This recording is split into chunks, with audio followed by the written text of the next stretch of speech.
Hi, this is Christine with Ziedman Development. Today I'd like to walk you through the process of importing your recurring gifts from SalsaEngage into Razor's Edge using Importacular. So just to clarify, right now we're working with the activity type of fundraising recurring gift setup. You can see that in the top drop down on the SalsaEngage data source screen that you can see in my view. And what this area is going to work with is the schedule of those recurring gifts. This is not working with the payments. This is working with that schedule, that promise of those payments. So what this will help you do is import that schedule into Razor's Edge so that you can work with projections and things like that in Razor's Edge. Just as a reminder, if you've seen some of our other videos, you may already know this, but the fetch activity from is going to reflect the date and time that you last opened this activity type. So once you've gotten your template set up and ready, that's probably something that you can rely on pretty closely so that you don't have to remember when you opened it, but you could just keep running it and opening it and accessing that data to do an import. But while you're building your template, if you don't complete that import right away, you may want to make a note of when you last opened it so that you don't miss any of these recurring gifts that you want to get into Razor's Edge. So I've backdated mine just to make sure I can pull some data into this sample, and you may need to do that for yours as well.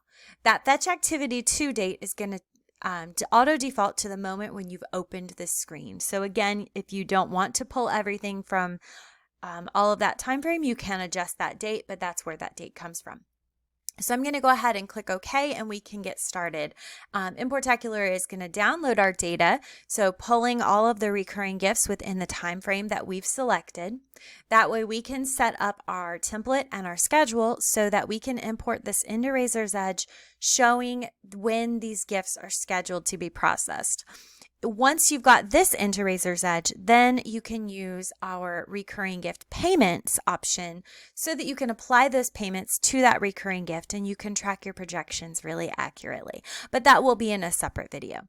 So we have pulled our data in for review. You can see that we're working with our data source of SalsaEngage, and you can see that we have 5 records for review. I already have a template set up, so let's go ahead and select that from our drop down. And let's go ahead and open our template so you can see what I have set up. Of course, if you don't already have one set up, you would have clicked on that green circle with the white plus sign so you could build your own template. But since I've already got one set up, we can walk through it now. So on this first tab, this is where you would map your constituent. You can see I do have a constituent set up here as well as a constituent code. Just so you can kind of get a sense of what I have mapped, I've also got an address and an email. And then let's go ahead and come to our gift tab. So the constituent mapping and the address mapping, if that's not something you've done before, I definitely encourage you to check out the videos that we have specific to those areas. But for today, let's go ahead and focus on that recurring gift mapping. So you can see here on our gift tab, I've got 2 separate things set up.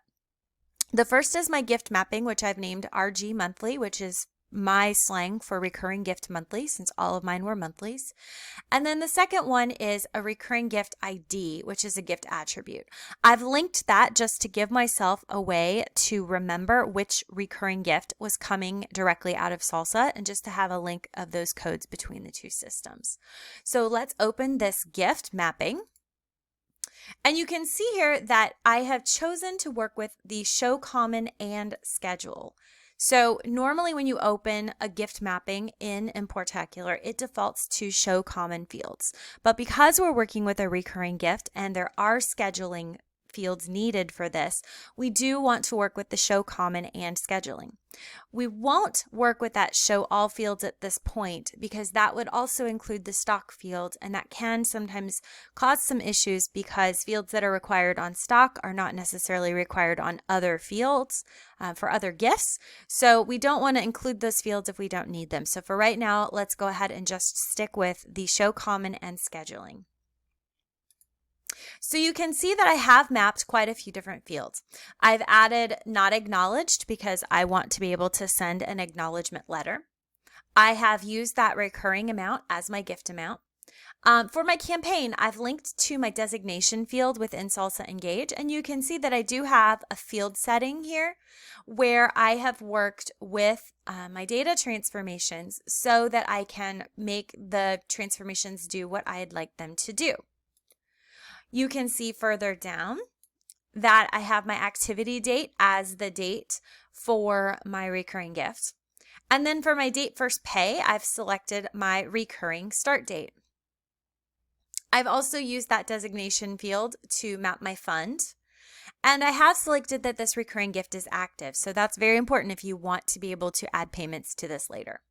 For my post date, I've chosen to work with the activity date again. I've also selected the status of not posted.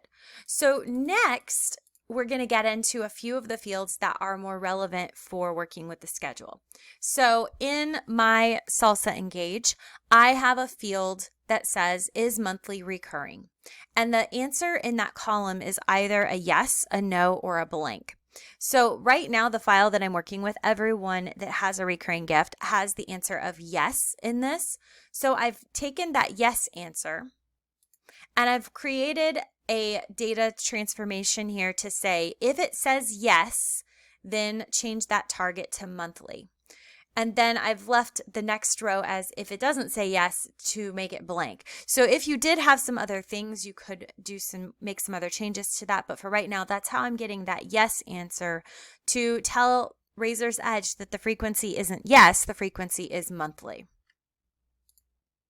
The next thing that you can see here is that I had to map my number of installments, and I did have a field coming out of SalsaEngage for recurring count. So I've used that recurring count to mark my number of installments.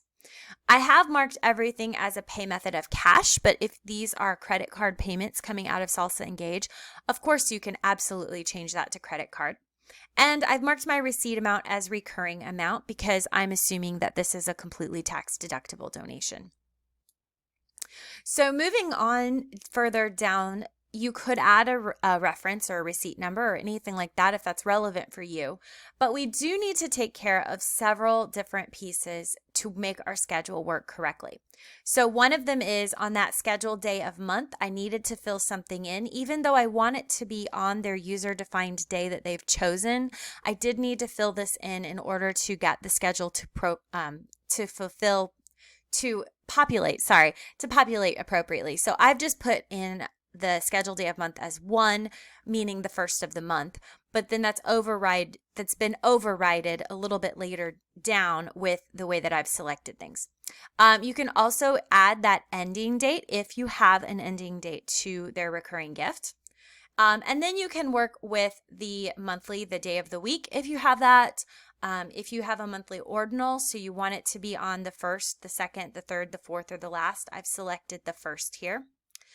You have that monthly type, so you can work with the specific day or with a user-defined day. So depending on which one you need to work with, but because I have selected those recurring days, I have chosen that user-defined day. And then you have the option for schedule spacing. So for that, again, I have added 1 because I want it to happen every month. And finally, I have selected my type as a recurring gift. So again, this is not the recurring gift pay cash or the recurring gift payment. This is creating that recurring gift. So let's go ahead and save this mapping. The other thing that, as I mentioned, that I have done is I did add my recurring gift ID. So I have created a gift attribute for my Salsa gift ID.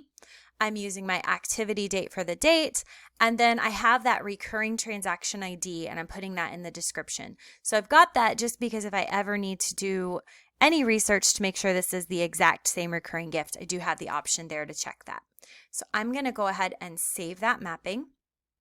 And those are the mapping fields that I have set up for this template. You may have more fields that you need. Obviously, every database has unique needs, but this is what I have just for the purpose of showing you how this can work. So I'm going to go ahead and save and close. And then once we've done that, we are ready to process those gifts. So we would then add our control report, click continue, and then we can go through the validation and the importing process. Once these are imported into Raiser's Edge, they do default to a batch unless you override that setting in your gift area settings.